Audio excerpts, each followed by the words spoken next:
আজকে দারাজ থেকে কিছু প্রোডাক্ট অর্ডার দিয়েছি, চলুন সবগুলো আনবক্স করা যাক। আগে ওপেন করেছি, তারপর আপনাদেরকে দেখাচ্ছি। এটা হচ্ছে একটা স্লিপিং মাস্ক, যেটা হচ্ছে ট্রাভেল টাইমে বা এমনিতে নর্মালি অনেক সময় হয় না, বাসায় একটু ঘুমানো দরকার দুপুর দিকে, এই তো যেটা পরে ঘুমানো যায়। এটার প্রাইস ছিল 250 টাকা, ডিসকাউন্ট অফার ছিল 150 টাকা। আমি ভাউচার টাউচার দিয়ে এটার প্রাইস পড়েছি 110 টাকা। সো এটার কোয়ালিটি এত জোস, যা বলার মতো না। পরে আছে হচ্ছে আমার একটা বড় বক্স, চলুন এটা ওপেন করা যাক। এই হচ্ছে আমার সেকেন্ড প্রোডাক্ট। এটা হচ্ছে একটা ব্লেন্ডার। আমার বাসায় একটা ব্লেন্ডার দরকার ছিল, যেটা প্রাইস হবে কম, আর আমি করে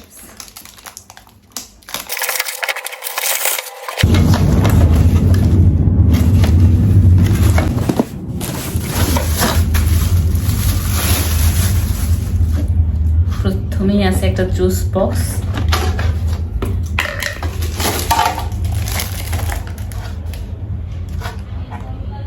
কোয়ালিটি ভালো মনে হচ্ছে।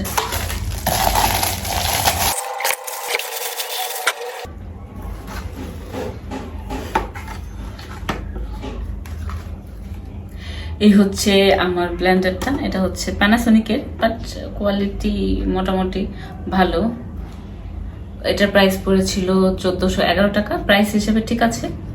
আর ইদানিং দারাজ থেকে আমি কোন প্রোডাক্ট কিনেই ঠকি নেই, সবগুলোই ভালো ছিল।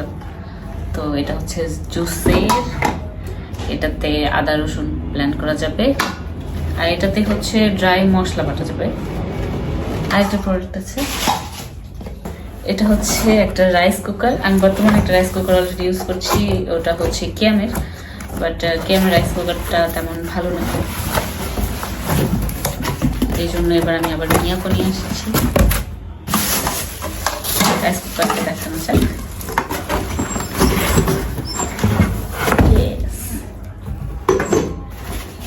ওকে, এটা হচ্ছে 1.8 লিটারের রাইস কুকার। এটা হচ্ছে মেইন রাইস কুকার।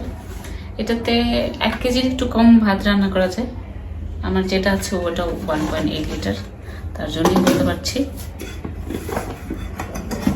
এটার সাথে হচ্ছে 2টা পট থাকবে। এটা একটা, ভিতরে নন স্টিকি, বাইরেও এটাও।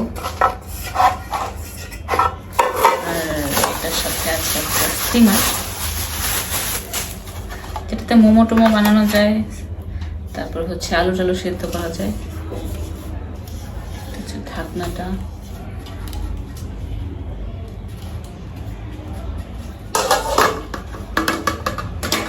এটার সাথে একটা আছে মেজারমেন্ট কাপ।